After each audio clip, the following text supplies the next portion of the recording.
अस्सलाम वालेकुम जी, कैसे हैं आप सब लोग। तो मैंने जैसे कि आप लोगों से शेयर किया था कि मेरा ड्राइविंग टेस्ट पास हो गया, तो मैं अपना जो एक्सपीरियंस है वो आप लोगों से शेयर करूँगी। और मेरे पास पाकिस्तान का ड्राइविंग लाइसेंस था और इंटरनेशनल ड्राइविंग लाइसेंस पे आप 6 महीने गाड़ी चला सकते हैं यहाँ पे, ठीक है। और जब मैं आई थी 2 महीने तो मेरे पास कार नहीं थी, मैंने पब्लिक ट्रांसपोर्ट ही यूज़ की थी। फिर मैंने कार ली और उसी के ऊपर मैंने 2 क्लासेस ली। एक इंस्ट्रक्टर हैं, अफ़गानी हैं, ठीक है। तो उनसे मैंने 2 क्लासेस ली थी। तो उन्होंने मुझे रोड रूल्स और गाड़ी मतलब इतनी चलाने के काबिल कर दिया था। खैर मैंने 5 महीने गाड़ी चलाई उसके बाद, और जिसमें एक दफ़ा तो मेरा एक्सीडेंट हुआ था, वो मैंने आप लोगों से वीडियो शेयर की थी। और दूसरा उसके अलावा थोड़ी बहुत लगती रही है मेरी पार्किंग में, मतलब पार्किंग मेरी परफेक्ट नहीं थी। मतलब 2 गाड़ियों के दरमियान अगर मैं लगा रही थी तो किसी की गाड़ी भी लगती थी और मेरी गाड़ी भी लगती थी, और मैं ज़्यादातर शीशों पे फोकस नहीं करती थी। खैर वो चलाने के बाद मुझे काफ़ी ज़्यादा एक तो कॉन्फिडेंस आ गया गाड़ी चलाने का और ये सारा कुछ। तो अब उसके बाद मैंने ड्राइविंग टेस्ट बुक करना था, ज़ाहिर सी बात है 6 महीने से ज़्यादा गाड़ी नहीं चला सकते थे। तो इधर मेरे ख्याल से 5-6 सेंटर हैं न्यूकासल में। तो मुझे किसी ने बताया कि रेमंड टेरेस का रूट जो सा है वो इजी है, तो रेमंड टेरेस का बुक करवा लें। तो मैंने, क्योंकि मैं अपनी गाड़ी पे टेस्ट नहीं दे सकती थी, मेरी गाड़ी की कंडीशन इतनी अच्छी नहीं थी, क्योंकि उसको मैंने बहुत ज़्यादा एक्सीडेंट्स किए हुए थे। तो मैंने सोचा कि मैं किसी इंस्ट्रक्टर से क्लास लेती हूँ और उन्हें कहूँगी कि जो आपकी गाड़ी पे ही मैंने टेस्ट देना है। तो एक इंडियन इंस्ट्रक्टर से मैंने 2 क्लासेस ली थी, लेकिन उनकी गाड़ी मेरे से हैंडल नहीं हो रही थी, मतलब उसका मुझे अंदाज़ा ही नहीं हो रहा था। अब आप किसी नई गाड़ी पे 1 घंटे में हाथ नहीं बिठा सकते, मतलब उनकी गाड़ी काफ़ी अपग्रेड मॉडल था, 2024 था, टोयोटा थी और कैमरा वगैरह हर चीज़ थी। आल्दो वो इजी थी चलाने में, लेकिन मसला ये था मुझे समझ नहीं आ रही थी कि उसकी पोजीशनिंग का वो लाइंस को टच कर रही थी, और मेरी गाड़ी जो है मेरे से ना गाड़ी हैंडल नहीं हो रही थी, मतलब पोजीशन उसको मैं सही नहीं कर पा रही थी।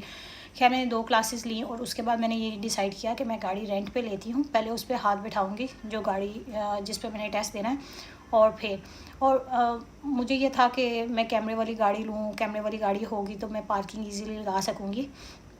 तो ऐसा कोई सीन नहीं है, मतलब मैंने यारिस ली थी 2008 मॉडल, उसमें कोई कैमरा शैमरा कुछ भी नहीं था, और मैंने उसको 1 वीक चलाया।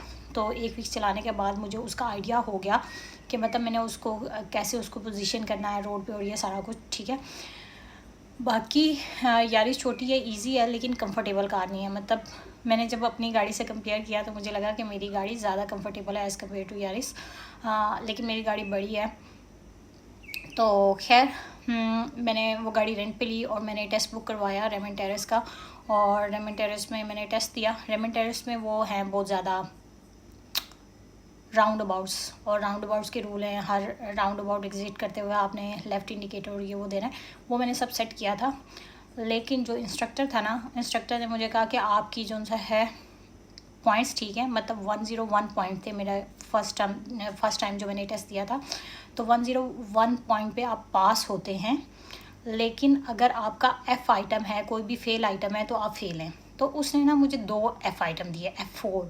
अब F4 का मतलब ये था, उसने मुझे बताया कि एक जगह से ना आपकी लाइन को टच हुई थी गाड़ी, और दूसरी दफ़ा आपने ना गाड़ी मोड़नी थी दूसरी स्ट्रीट पे, तो आपने मिड से मोड़ ली, मतलब ज़्यादा कर्व करके नहीं मोड़ी, ठीक है। तो उसने 2 मुझे दिए। फिर कहता है कि जो सेकंड वाला F आइटम है ना, ये इतना मैटर नहीं करता, जो रोड पे टच हुआ था उसकी वजह से आप फेल हैं। खैर मैंने कहा ठीक है, मतलब मैंने हंसी खुशी अपने फेलियर बर्दाश्त कर लिया कि खैर है, मतलब मैंने फ़र्स्ट टाइम टेस्ट दिया, होता रहता है। सेकंड टाइम ना मैंने न्यूकासल वेस्ट में बुक करवाया टेस्ट। हालांकि जो मैंने पहली इंस्ट्रक्टर से 2 क्लासें ली हुई थी वो रेमंड टेरेस के रूट पे ली हुई थी, और लोग कहते हैं आपको रूट का पता हो तो आपका टेस्ट बहुत अच्छा होता है, ये होता है वो होता है। खैर ऐसा कुछ भी नहीं है, जब आपने इंस्ट्रक्टर की इंस्ट्रक्शंस को फॉलो करना है तो रूट पता हो या ना पता हो एक ही चीज़ है, आपको रोड रूल्स का पता होना चाहिए। खैर मैंने सेकंड टाइम न्यूकासल वेस्ट में बुक करवाया, और मेरी बैड लक वही इंस्ट्रक्टर जो रेमंड टेरेस में मेरा इंस्ट्रक्टर था, वही इंस्ट्रक्टर यहाँ पे भी था।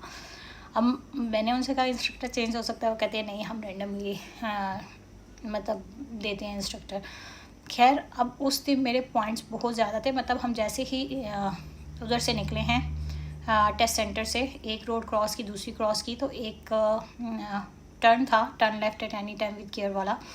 तो वहाँ पे उसने मेरी ब्रेक खींच ली, उसने मेरे रिस्पॉन्स का भी वेट नहीं किया मतलब।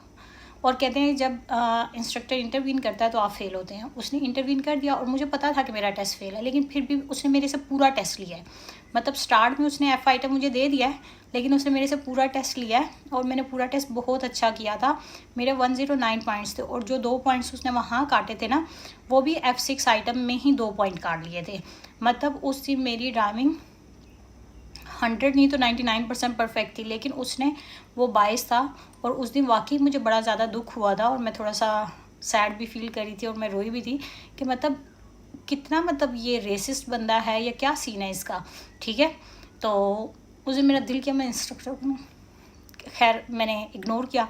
अब नेक्स्ट टाइम ना मैंने सोचा मैं ईस्ट मिडलैंड का बुक करवाती हूँ, यहाँ पे तो यही इंस्ट्रक्टर होगा। मैंने ईस्ट मिडलैंड का बुक करवा लिया और मैं ईस्ट मिडलैंड की जब रोड्स पे गई तो मैंने देखा वो भी छोटी रोड्स हैं। मैंने कहा पता चले यहाँ पे ये कि कोई भी इंस्ट्रक्टर हो वो कि आपकी लाइन टच हो गई थी, मुझे तो ट्रस्ट ही नहीं है ना। और दूसरी बात, आपने इंस्ट्रक्टर के साथ कोई बात नहीं करनी टेस्ट के दरमियान। वो अगर बात करेंगे ना वो भी एफ आइटम में ऐड कर लेंगे। मतलब फ़र्ज़ किया एक जगह था नो राइटर, मैंने उससे पूछा तो वो कहता है कि ये बहस पे भी एफ आइटम बनता है। ठीक है, बहस हो गई थी उससे मैं हालांकि वो बहस नहीं थी, मैं जनरल उससे बात करी थी। तो खैर मतलब वो बंदा ही ऐसा था। खैर अब मैंने पहले ईस्ट मिडलैंड का जब बुक करवाया तो फिर मैंने जब रूट देख के आई मुझे लगा कि रोड्स तंग हैं, तो पता चले इस दफ़ा फिर इंस्ट्रक्टर मुझे लाइन टच होने पे फेल कर दे, तो मैं दोबारा न्यूकासल वेस्ट का बुक करवा लेती हूँ। मैंने फिर डेट चेंज करके न्यूकासल वेस्ट का कराया और मैं 1 घंटा पहले टेस्ट सेंटर की मैंने उनसे पूछा इंस्ट्रक्टर कौन से हैं, कहते हैं ये 2 हैं। और शुक्र है उस दिन वो इंस्ट्रक्टर नहीं था, कोई और नया बंदा था, मतलब नया इंस्ट्रक्टर था मेरे लिए तो, क्योंकि मैंने उसे फ़र्स्ट टाइम देखा था। अच्छा, उस इंस्ट्रक्टर ने सेम मुझे उसी रूट पे लेके गया जिस रूट पे मैं वो जिसने मेरी हैंड ब्रेक खींची थी, तो सेम उसी रूट पे सेम उसी इंटरसेक्शन पे वही कंडीशन 100% वही कंडीशन थी। और उस बंदे ने मेरे रिस्पांस का वेट किया, मैंने ब्रेक लगाई है चुप करके वहाँ पे, ना उसने मेरी स्पीड को सर्कल किया, ना पोजीशनिंग को, ना डी को, किसी भी चीज़ को कंट्रोल, किसी भी चीज़ को उसने सर्कल नहीं किया। मतलब अगर मेरे साथ वो इंस्ट्रक्टर होता, आई एम 100% श्योर वो मुझे फिर फेल कर देता F6 आइटम वहाँ दे के, चाहे वो हैंड ब्रेक खींचता, जो भी करता, कुछ भी करके। ठीक है, क्योंकि 100% सेम सिचुएशन थी और उस इंस्ट्रक्टर ने उस बात को ऑब्ज़र्व किया कि मतलब मैं ब्रेक लगाती हूँ या नहीं। अगर मैं ब्रेक ना लगाती तो तब हैंड ब्रेक खींचना बनता था ना। तो खैर उससे मेरा टेस्ट पास हो गया था। और न्यूकासल वेस्ट का रूट अच्छा है, लेकिन वो बिज़ी बहुत होता है एरिया, वहाँ पे ट्रैफिक बहुत ज़्यादा है, पेडेस्ट्रियन बहुत ज़्यादा है, राउंड अबाउट्स कम हैं, रोड भी खुली हैं, तो मुझे लगता है वो अच्छा है। तो और इंस्ट्रक्टर्स, अगर आपको गाड़ी चलानी आती है ना, आप इंस्ट्रक्टर से सिर्फ 2 क्लासेस लें टेस्ट से कुछ अर्सा पहले। और एक है ड्राइविंग गाय या ड्राइविंग टेस्ट का है, वो जिम्बो कोई नाम है उसका बंदे का, उसकी यूट्यूब पे वीडियोस पड़ी हैं, वो बहुत अच्छी हैं, ड्राइविंग की टिप्स और ट्रिक्स देता है। अगर वो आप उसकी वीडियोस देख लेते हैं, चाहे सारी ना देखें, रिवर्स पैरेलल, कर्ब साइड और इन चीज़ों की, क्योंकि मेरे से 3 बार इंस्ट्रक्टर्स ने रिवर्स पैरेलल पार्किंग लगवाई है और कर्ब लगवाई है। 3.10 बहुत ईजी है, मुझे लगता है कि वो तो बहुत कम लोगों से करवाते हैं, और ये रिवर्स पैरेलल लाजमी करवाते हैं। तो आप इनकी वीडियोस देखें, कौन कौन से हेड चेक्स और ये सारा कुछ, इन चीज़ों पे फोकस करें। और जब आपको लगेगा कि आप टेस्ट देने के काबिल हो गए हैं तो 2 इंस्ट्रक्टर से क्लासेस ले लें या एक भी ले लें तो बहुत है। मतलब अगर आपका इंस्ट्रक्टर कहता है कि यू आर परफेक्ट और आप टेस्ट बुक करवा लें तो आप बुक करवा लें। अगर आपका इंस्ट्रक्टर कहता है नहीं आपको एक और क्लास की ज़रूरत है, ये आपकी मिस्टेक्स हैं, तो फिर थोड़ा वेट कर लें। मतलब आपको 10-10, 12-12 क्लासेस की ज़रूरत नहीं है टेस्ट से पहले, सिर्फ 1-2 क्लासेस की ज़रूरत है, बाकी खुद अपनी प्रैक्टिस है आप पे है कि आपका टेस्ट, और बाकी आपकी लक है कि आपका इंस्ट्रक्टर अच्छा है तो आप पास कर लेंगे, अदरवाइज़। चलिए जी, ये तो था मेरा एक्सपीरियंस और मैंने सोचा कि आप लोगों से सारा शेयर कर दूं। तो कोई और टॉपिक पे अगर आप चाहते हैं मुझे वीडियो बनाने का तो कमेंट्स में शेयर कीजिएगा, मैं वीडियो बना दूँगी। अल्लाह हाफिज़।